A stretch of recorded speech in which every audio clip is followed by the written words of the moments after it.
অনেকদিন পর গেছিলাম শ্মশানে, আসলে শ্মশানে যাওয়া হয়নি, সেরকম সময়ও পাই না। গোটা কয়েক করি দুই চোখে। এটা আমাদের শ্মশানের গেট। শ্মশানের গেটটা অনেক সুন্দর, কাজ চলছে। গেটের ক্যাটাগরিটা অনেক সুন্দর করছে। এইটা আমাদের ঘুরকা মহাশ্মশান। এখানে কথাটা ছোট হলেও মাহাত্ম্যটা অনেক বড়।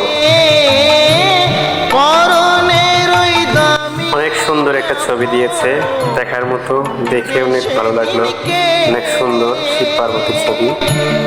যাবি যেদিন শ্মশান। তারপরে আমি ছবির ওখানে মাথা দিয়ে আশীর্বাদ নিলাম, তাকিয়ে দেখলাম অনেক সুন্দর হাসি, তার মতোই।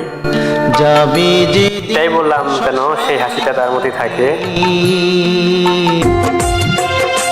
তার মধ্যে একটা তুলসী মন্দির আছে, অনেক সুন্দর কৃষ্ণের ছবি দিয়েছে। আসলে শ্মশানের মতো শান্তি কোথাও হয় না, শ্মশানে সেরকম যাওয়া হয় না।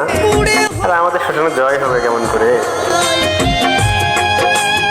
আমাদের তো হিংসা দিয়ে মন ভরা, কারো রূপের হিংসা, কারো টাকার হিংসা। হিংসা করে কি হবে? মরে গেলে তো সব রেখে যেতে হবে। তাই হিংসা নিন্দা বাদ দিয়ে আমরা সবাই মিলেমিশে থাকি। হরে কৃষ্ণ। শ্মশানই হবে আমাদের জীবনের শেষ ঠিকানা।